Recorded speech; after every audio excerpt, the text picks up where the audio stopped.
जय श्री कृष्णा दोस्तों। बुलबुल की कहानियों में आपका स्वागत है। मैं आज आपके लिए लेकर आई हूँ सीमा रस्तोगी जी की लिखी हुई एक पारिवारिक कहानी। लो पी लीजिए दामाद जी आपकी मनपसंद गर्मा गर्म अदरक इलायची पड़ी हुई मसालेदार चाय।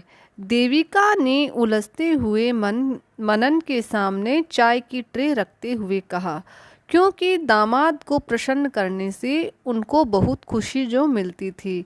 यार मम्मी जी, कितनी ज़्यादा उमस हो रही है। इस बार मेरा तो चाय पीने का बिल्कुल भी मन नहीं कर रहा। मुझको तो बस इस समय ठंडी ठंडी कोल्ड ड्रिंक मिल जाए तो सचमुच मज़ा ही आ जाए।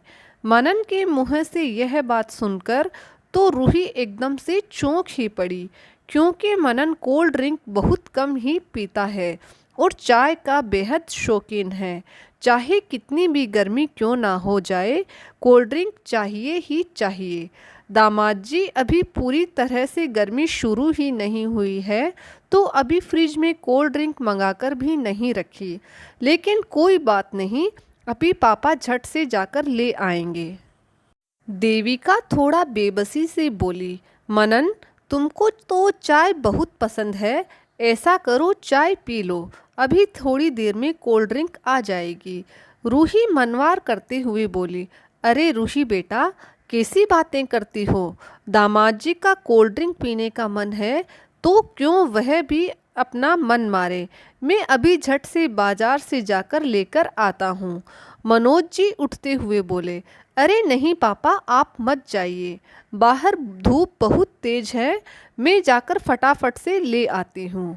बस आप मुझको स्कूटी की चाबी दे दीजिए। और रूही पापा का हाथ पकड़कर बोली, रूही बेटा, इस समय स्कूटी खराब हो गई है, मैं पैदल ही जाकर ले आता हूँ, तुम कहाँ धूप में जाओगी। मनोज जी रूही को रोकते हुए बोले, पापा, धूप में तो आप भी तो पैदल परेशान हो जाएंगे।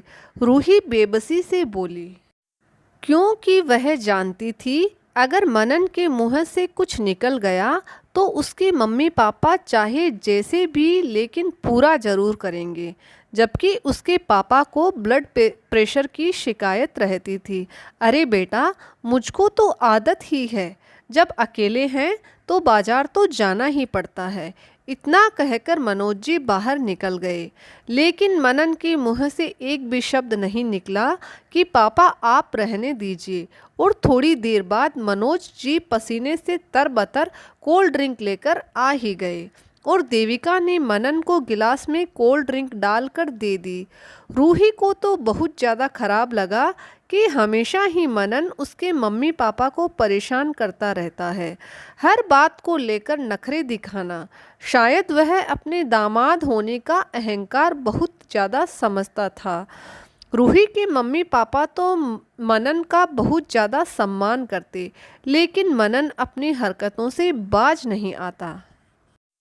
रूही जल्दी मायके आ ही नहीं पाती थी, क्योंकि उसकी सास को ज़्यादा पसंद नहीं था उसका मायके में आकर रहना, और इसीलिए वह कोई ना कोई अड़ंगा लगाकर रूही को मायके आने से रोक देती थी।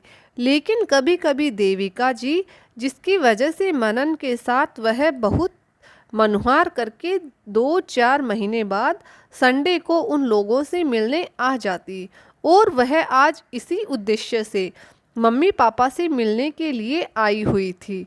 चलो मनन बेटा, सब उठकर सब लोग मुँह हाथ धो लो, मैं फटाफट तुम सबके लिए खाना लगाती हूँ। देविका जी रसोई से निकलकर मनन के पास आते हुए बोली।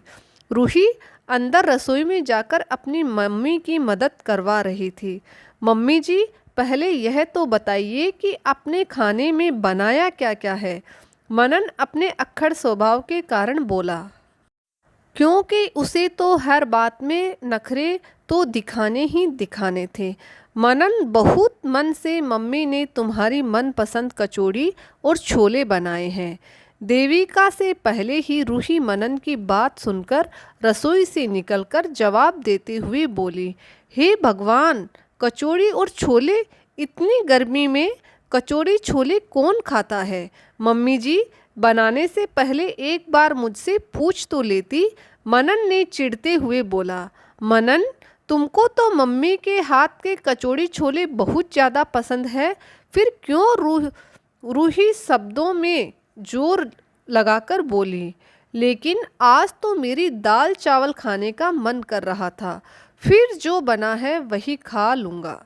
मनन ने एक तरह से एहसान जताते हुए कहा।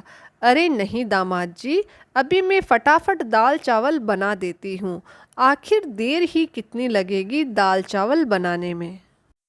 देविका ने बात को संभालते हुए कहा। नहीं मम्मी, अब कुछ भी नहीं बनेगा, जो बना है वही खाया जाएगा। रूही को सचमुच अपने पति के व्यवहार पर बहुत ज़्यादा गुस्सा आ रहा था। हमेशा ही जब भी मनन रूही के मायके आता, ऐसी ही बातें करता। मनोज जी और देविका जी की उम्र भी हो रही थी। उसी का भाई दीपांशु नौकरी के कारण सह परिवार बाहर रहता था, इसीलिए सारा काम मनोज जी और देविका जी को ही संभालना पड़ता था। मनन बेसिक था तो अच्छा, लेकिन उसको ससुराल आते ही पता नहीं कौन सा कीड़ा काट लेता या दामाद पने का अहंकार आ जाता कि वह अपने नखरे शुरू कर देता, जबकि घर पर जो भी जैसा भी होता आराम से खा पी लेता, कभी कुछ नहीं कहता। देविका ने डाइनिंग टेबल पर सारा खाना बहुत अच्छी तरह से परोस दिया और खुद खड़े होकर गर्मा गर्म कचौड़ी तलने लगी। अभी खाना शुरू ही हुआ था कि मनन तुरंत बोला। मम्मी जी, पापड़ नहीं दिखाई पड़ रहे। मुझसे तो पापड़ के बिना खाना खाया ही नहीं जाता। मनन फिर शुरू हो गया। मनन बेटा, इस समय होली के त्योहार की वजह से पापड़ समाप्त हो गए हैं, बस इसीलिए नहीं तल पाई। मनन बेटा, बस तुम 2 मिनट रुको, अभी तुम्हारे पापा जी बाजार जाकर ले आते हैं। फिर से देविका बेबसी से बोली। हाँ हाँ, क्यों नहीं, मैं अभी गया और अभी नुक्कड़ की दुकान से पापड़ लेकर आया। मनोज जी दामाद जी की फरमाइश पूरी करने के लिए झट से उठकर खड़े हो गए। बैठ जाइए पापा, आप चुपचाप। आप जवान नहीं हो जो हर थोड़ी थोड़ी देर पर बाजार दौड़कर जाओगे। और मनन, तुम बस, अब बहुत हो गया तुम्हारा नाटक, लेकिन अब नहीं। तुम जब भी मेरे मायके आते हो, तुम्हारे नखरेबाजी शुरू हो जाती है। घर पर तो कभी जल्दी से कोल्ड ड्रिंक नहीं पीते, घर पर तो दाल चावल के नाम पर चिढ़ जाते हो, और ऐसा भी नहीं है कि पापड़ के बिना खाना नहीं खाते। अक्सर ऐसा ही होता है कि पापड़ के बिना भी तुम खाना खाते हो। तुमको तो बस ससुराल में नखरे दिखाने का बहाना चाहिए, अपने घर पर तो किसी चीज़ के लिए मुँह नहीं खोलते। मम्मी जी जो कुछ भी खाने पीने के लिए कहती है तो मन ना होते हुए भी चुपचाप खा लेते हो, लेकिन तुम अपना दामाद पना दिखाने से बिल्कुल भी बाज नहीं आते।